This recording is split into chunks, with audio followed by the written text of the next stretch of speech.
Most people, at least partially familiar with Halo, know that the firing of the halos is a massive problem for all sentient life in the galaxy. Having narrowly avoided the entire array being activated by the Prophet of Truth and the Covenant at the end of the Human Covenant War, there is only one other occasion where the entire array has been activated, and that stems back to approximately 100,000 years ago, when the Flood dominated the galaxy and the Forerunners made the final decision to activate the array to rid the galaxy of the Flood infestation at the cost of all sentient life in the galaxy. Thanks to the colossal efforts of the Librarian and her life workers, most species were catalogued on the Ark for reseeding after the effects of the halos had worn off. This is what allowed life to return to the galaxy. When any great degree of time or mental effort is spent thinking about the ramifications of the halos being activated, it isn't difficult to understand the horror that is the halo array, but also the necessity of using it. The Forerunners used the halo array as a last-ditch effort against the Flood, as the entire situation across the galaxy had gone as bad as it possibly could have. Even their most powerful contender-class AI Mendicant Bias had turned against them and was helping the Flood. The eerie thing is that the battles taking place in the moments leading up to the activation of the array, the organic forces that were not the Flood would have known that the firing of the array was coming, and they were fighting nonetheless. They were fighting knowing that in just a few moments they would no longer exist. That the absolute best case scenario was that they would die from the effects of the halo before the Flood got to them.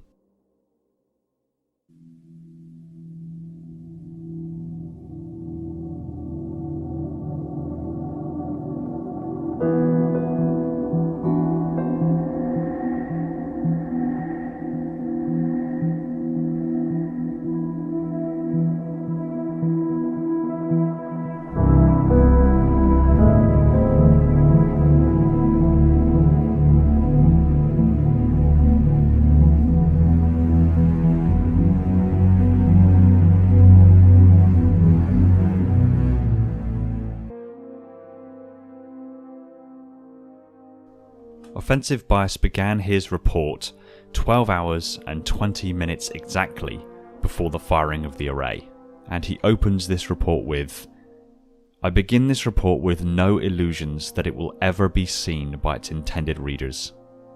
In all likelihood, they have already committed species-wide suicide with the goal of preserving biological diversity in this galaxy.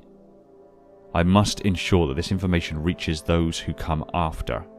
If I fail in this, how can they not regard my creator's sacrifice as anything but a crime without measure?" At 12 hours, 19 minutes and 59 seconds, he reported in again, only a second later. Contender AI 05032 Mendicant Bias is returning and has the capacity to bring the enemy through the Maginot Sphere. The Maginot Sphere was actually a defensive line protecting the Ecumene Council's core worlds within the Orion complex. At this stage, it's reasonable to assume that Mendicant Bias and the combined Flood forces practically dominated the entire rest of the galaxy, and the Ecumene's core worlds were one of the few bastions of safety still in existence. He continues, "The crews of my task force are aware of the opposing fleet's size. All data indicates that they have prepared themselves, but with biologicals, anything is possible. I will make sure that malfunctioning equipment does no further damage. Perhaps its current failure will finally allow it to succeed at the task it was originally created for." This was in reference to Mendicant Bias. It referred to Mendicant Bias as malfunctioning equipment. The next report from Offensive Bias came at 11 hours, 15 minutes and 48 seconds before the Halo array fired, a little over an hour after the first transmission. "Mendicant has borrowed through the sphere exactly where I expected. A direct path from initial rampancy to final retribution. Rage has made it predictable. If the fate of the crews of my auxiliary fleet were not already a foregone conclusion, I would rate their chance of survival at 1 to 1,960,000. Even though 05032's declaration of hostilities simplified strategic preparations, I do not expect an easy fight, just one I cannot lose. This indicates that it took Mendicant Bias just over an hour to breach the Maginot Line exactly where Offensive Bias had predicted, but also addressed the reality that the firing of the array meant that the crews of his auxiliary fleet were going to die, whether he was successful or not. A little over 3 minutes later, at 11 hours, 12 minutes and 9 seconds before the array fired, offensive continued. 05032 was right about one thing: there is only one way to defeat the enemy, and that is to visit utter annihilation on it. If the galaxy must be rendered temporarily lifeless, so be it. As Mendicant stated in its report 58.078 hours, 48 minutes and 12 seconds ago, half measures will not suffice. A couple of hours passed by between that transmission and the next, during which time Mendicant's fleet advances towards Offensive Bias's, allowing Offensive Bias the first good look and good assessment of his fleet. 9 hours, 45 minutes and 18 seconds. In support of 05032's original 1,000 core vessels is a fleet numbering 4,802,019, though only 1.8% are warships, and only 2.4% of that number are capital ships. I am outnumbered 436.6 to 1. I expect my losses will be near total, but overwhelming force has its own peculiar drawbacks. Such a press of arms invites many opportunities for unintentional fratricide. This assessment brought to light that Mendicant's fleet included 1,000 core vessels and just under 5 million support vessels, although only 1.8% of them, being 86,436 vessels, were actually warships, and of those, only 2,074 were capital ships, meaning the vast majority of the rest of Mendicant's fleet was made up of private and civilian vessels, likely full to the brim with flood forms. 7 hours, 36 minutes and 41 seconds. My auxiliaries are momentarily stunned by Mendicant's opening move. 1,784,305 leisure craft ranging from 45 up to 5,769 tons advance in hopes of overwhelming my comparatively tiny force. I do not have enough weapon systems to target them all. It is a mathematical certainty that some of them will get through and attempt to board. There isn't a single warship with this first wave. It seems my opponent's rage has left no room for respect. 4 hours, 1 minute, 55 seconds. I could have countered its move if I had released my fighters. They are ready, but idle, making their base vessels more attractive prizes than targets. Now the first of many waves of commercial vessels mixed with single ships and assault craft surge forward. The first ship from my fleet to be boarded breaks formation and races into the oncoming vessels, striking one amidships. The cargo vessel's hull split open and out of it explodes not the expected consumer goods, but 31,860 dying warriors. It is reasonable to assume that the battle continued with this level of violence right up until the next report. 19 minutes and 2 seconds. The seventh and final wave of container ships, barges, tankers and military vessels engage my fleet. Another 214,320 ships, many in excess of 50,000 tons, engage my seemingly disrupted vanguard. I continue to fight just well enough to seem lucky. Mendicant, or the enemy, has been sending a small percentage of its fleet elsewhere. Good. Let them believe they can seize a foothold somewhere inside the sphere. 11 seconds. Despite all its faults, 05032 has fought remarkably well. My auxiliaries lay in tatters. More than half of them are now part of the enemy fleet, but just as I predicted, 05032 concentrated them like they were the sole key to victory. Its desire to punish our creators blinded it to the true purpose of my feigns. I have reduced the combat effectiveness of its core fleet to 79.96%. Surely now it must realize that something is amiss.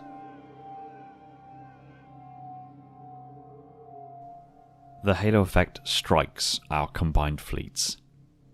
All ships piloted by biologicals are now adrift. I can trade Mendicant ship for ship now, and still prevail. It was at this moment that all life in the galaxy winked out of existence. The Isodidact had successfully activated the array from the Ark, and the Halo's supraluminal firing capabilities had swept across the galaxy in an instant.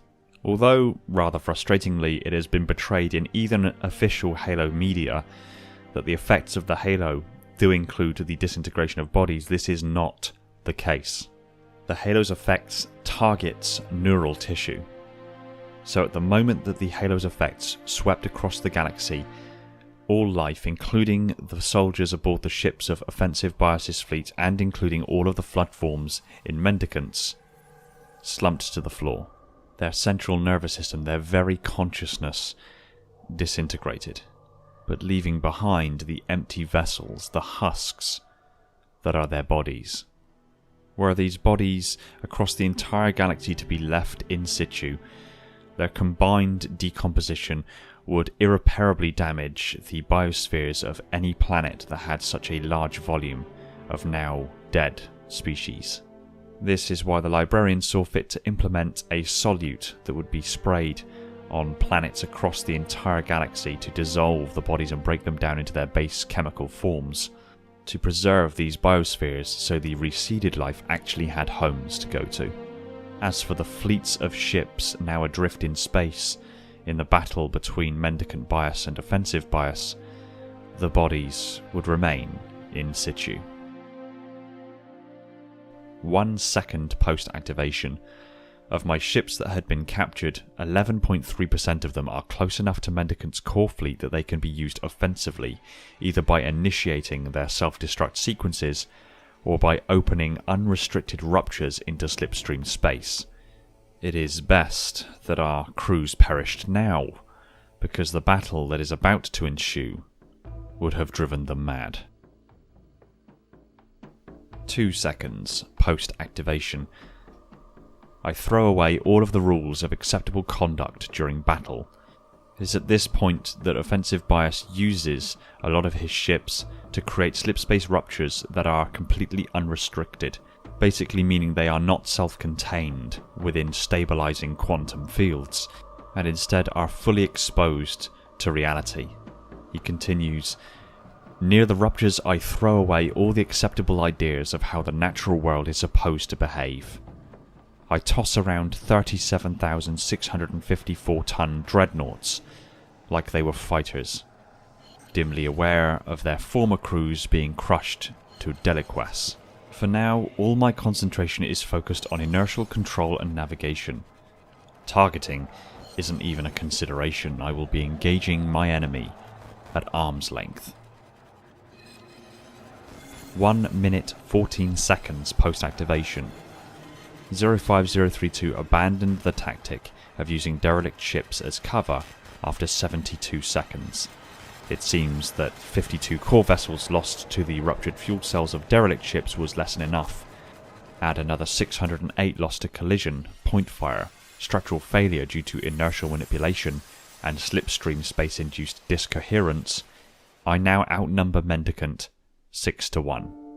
These past few inserts demonstrate that in the first 2 seconds after the Halo array swept across the fleets, killing all biologicals in situ, Offensive Bias used torsion drivers which harness gravitic emitters to create extremely powerful gravitic fields that can be used to pull vessels apart, while simultaneously opening slipspace ruptures that are unbounded, So in between him literally tearing Mendicant's fleet apart, throwing dreadnoughts around like they were paperweights, and using the slipspace fields to disassociate ships from reality, offensive bias managed to powerfully shift the odds in his favour to the tune of an outnumbering of 6-1. 3 minutes post-activation, Mendicant was able to postpone its inevitable annihilation for 106 seconds with its attempt to flee, but the last of its core vessels hangs before me now, crippled and defeated but still sensate.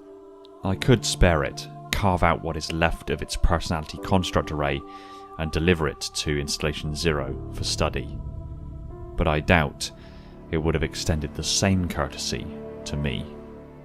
This was but a small sliver of the events taking place up to and just after the firing of the Halo array, but it demonstrates quite clearly the chaos that was ensuing on the move up to the activation of the array, and just how powerfully devastating offensive bias was at taking down Mendicant bias. There are very few examples of records leading up to the events of the Halo array being fired, but it drives home the horror and eeriness of the Halo array being activated, given that only 3 minutes after the array had been activated the report comes to a close, and while the loudness, aggressiveness and chaos of this battle was taking place, there likely was a few isolated worlds that remained untouched from the flood infection, Earth perhaps being one of them. And for species, whether they be intelligent or not, still living on these worlds, these isolated bastions of safety, they would simply be going about their lives when a light coming from the sky would wash across the planet, burning their very nervous systems from within them. Consciousness would simply cease. Their bodies slump to the floor, and then nothing. Nothing but an all-consuming silence.